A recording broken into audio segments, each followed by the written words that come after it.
दोस्तों बीपीएससी में आज के डेट में एक नई वैकेंसी आई है सीडीपीओ पोस्ट की।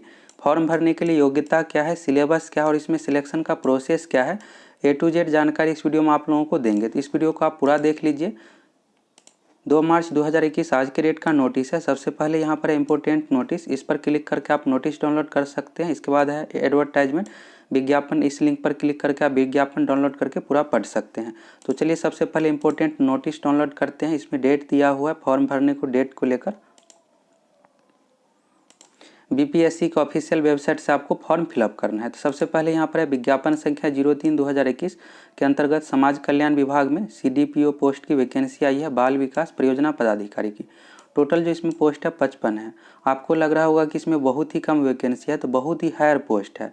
और इस तरह के पोस्ट में बहुत ही कम वैकेंसी भी रहता है, सैलरी भी इसमें बहुत ही ज़्यादा है। फॉर्म भरने का जो डेट है 5 मार्च 2021 से शुरू है, 1 अप्रैल 2021 लास्ट डेट है। लास्ट डेट से पहले आप फॉर्म फिलअप कर लीजिएगा। फॉर्म फिलअप करने के लिए आपको बीपीएससी का ऑफिशियल साइट पर आना है। अप्लाई ऑनलाइन का लिंक है, उस पर क्लिक करना है, रजिस्ट्रेशन करना है। इसके बाद आप फॉर्म फिलअप कर सकते हैं। सिलेबस और योग्यता के बारे में आप समझ लीजिए। अब चलिए ऑफिशियल विज्ञापन को देख लीजिए और अच्छे तरीके से समझ लीजिए। सबसे पहले यहाँ पर है विज्ञापन संख्या 03/2021 समाज कल्याण विभाग सीडीपीओ पोस्ट की यह वैकेंसी है। भारतीय उम्मीदवारों से विहित प्रपत्र में ऑनलाइन आवेदन आमंत्रित किए जाते हैं। अगर आप अदर स्टेट से हैं तो भी इस फॉर्म को भर सकते हैं। ऑनलाइन आवेदन आपको करना पड़ेगा। टोटल इसमें पोस्ट है 55। यहाँ पर वैकेंसी का डिटेल्स है। कैटेगरी वाइज यहाँ पर वैकेंसी आप देख सकते हैं। टोटल 55 है, जिसमें से 18 सीट फीमेल के लिए यहाँ पर रिजर्व है और कैटेगरी वाइज यहाँ पर अलग अलग दिया हुआ है। इसके बाद वेतनमान के बारे में यहाँ पर देख लीजिए। लेवल 9 के अंतर्गत इसमें आपको सैलरी मिलेगा। शैक्षणिक योग्यता, किसी भी मान्यता प्राप्त विश्वविद्यालय से स्नातक डिग्री, ग्रेजुएशन कंप्लीट होना चाहिए। बीए, बीएससी, बीकॉम, बीटेक, कोई भी स्नातक लेवल का डिग्री है तो आप इस फॉर्म को भर सकते हैं। अब चलिए यहाँ पर एज के बारे में दिया हुआ है, इसको देख लीजिए। आयु सीमा है, एज जो काउंट किया जाएगा 1 अगस्त 2021 तक।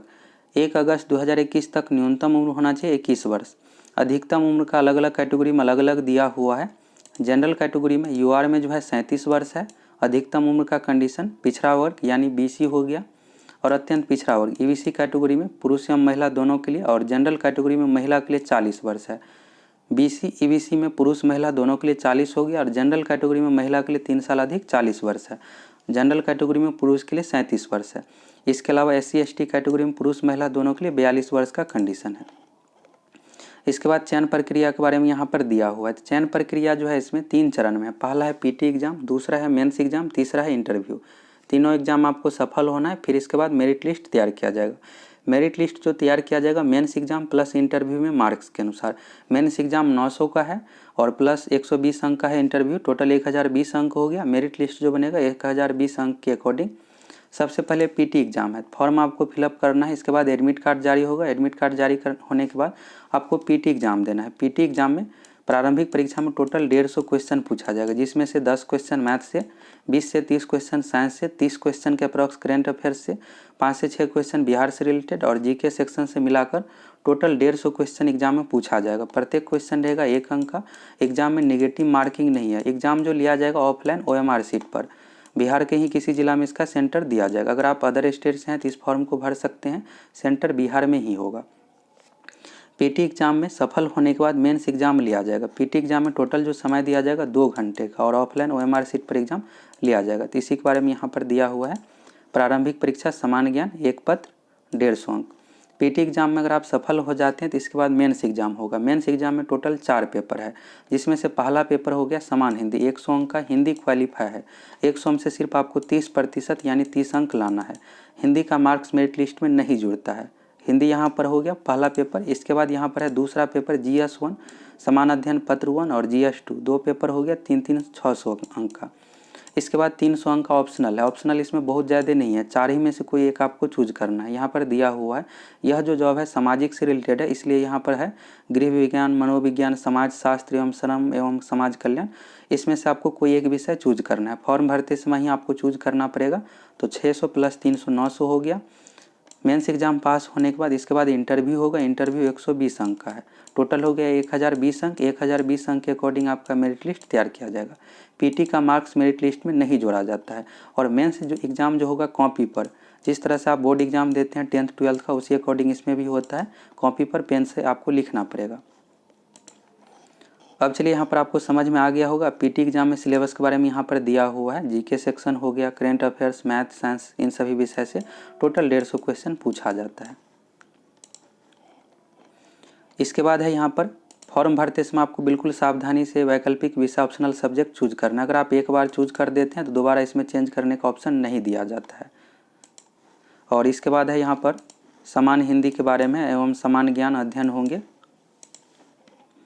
इसके बाद आरक्षण के बारे में है, तो जिस अकॉर्डिंग सभी एग्जाम में आरक्षण मिलता है उसी अकॉर्डिंग इसमें भी आपको आरक्षण मिलेगा। बिहार के निवासी को ही सिर्फ आरक्षण का लाभ दिया जाएगा। आरक्षण का कोटि है तो बिहार में SC है, ST है, EBC है, PC हो गया, EWS हो गया और जनरल हो गया। तो अगर आप जनरल से आते हैं, किसी भी इसमें से कैटेगरी में से नहीं है, तो जनरल आपको फिलअप करना है। इसके बाद चलिए और देख लीजिए आप, और इसका लिंक आप लोगों को डिस्क्रिप्शन में मिल जाएगा, वहाँ से आप ऑफिशियल विज्ञापन को डाउनलोड करके एक बार पूरा जरूर पढ़ लीजिएगा। अब है यहाँ पर इंटरव्यू के बारे में। जब आप इंटरव्यू देने जाइएगा तो उस समय आपको डॉक्यूमेंट भी साथ में लेकर जाना है। इंटरव्यू के समय यहाँ पर है सभी मूल प्रमाण पत्र, ओरिजिनल कॉपी लेकर जाना है, 10th का सर्टिफिकेट, मूल प्रमाण पत्र लेकर जाना है जन्म तिथि के लिए। इसके बाद है स्नातक डिग्री का प्रमाण पत्र, स्नातक का सर्टिफिकेट लेकर आपको जाना है शैक्षणिक योग्यता के अनुरूप, मार्कशीट भी ले लीजिएगा।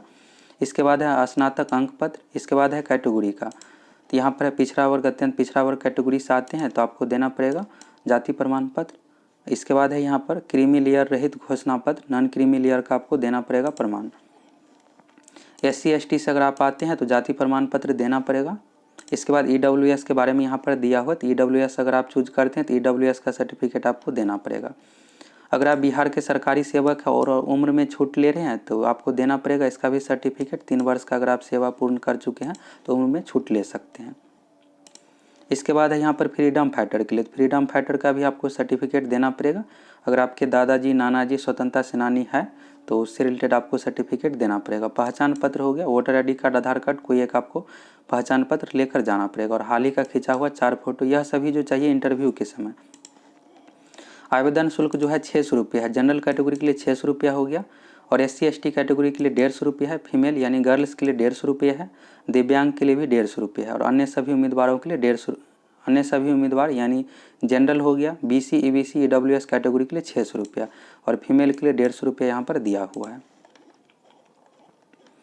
इसके बाद है यहाँ पर फॉर्म भरने का डेट के बारे में, तो फॉर्म भरने का जो डेट है 5 मार्च 2021 से शुरू है, 1 अप्रैल 2021 लास्ट डेट है। फॉर्म कैसे फिलअप करना है, तो BPSC को ऑफिशियल साइट पर आपको जाना है। लेफ्ट साइड में अप्लाई ऑनलाइन का लिंक दिया हुआ है, उस पर आप क्लिक कीजिएगा। क्लिक करने के बाद आपको CDPO पोस्ट का यहाँ पर डिटेल्स दिखेगा, वहाँ पर आपको क्लिक करना है। क्लिक करने के बाद सबसे पहले आपको रजिस्ट्रेशन करना है।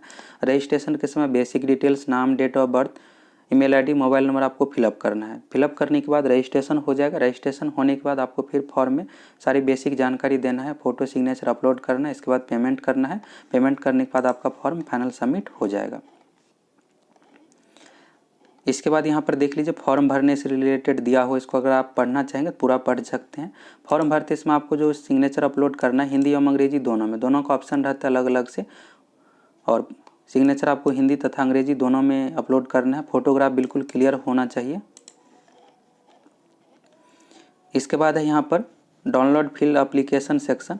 जब आप फॉर्म को फाइनल सबमिट कर दीजिएगा तो तुरंत फॉर्म का रिसीविंग नहीं निकलता है, 24 से 48 घंटे के बाद निकलता है। फॉर्म का रिसीविंग निकाल करके आपको अपने पास रख लेना है, बोर्ड भेजने की ज़रूरत नहीं है। इसके बाद है इंटरव्यू के समय अगर मांगा जाता है आपसे फॉर्म का रिसीविंग तो उस समय आपको देना पड़ेगा। अगर नहीं भी रहता है, अगर खो जाता है तो कोई दिक्कत नहीं होता है उस समय इंटरव्यू के समय।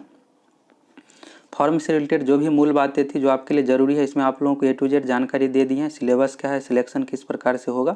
अगर आपको फिर भी कोई डाउट है तो इस वीडियो को आप पूरा देख लीजिएगा, आपको सब कुछ समझ में आ जाएगा।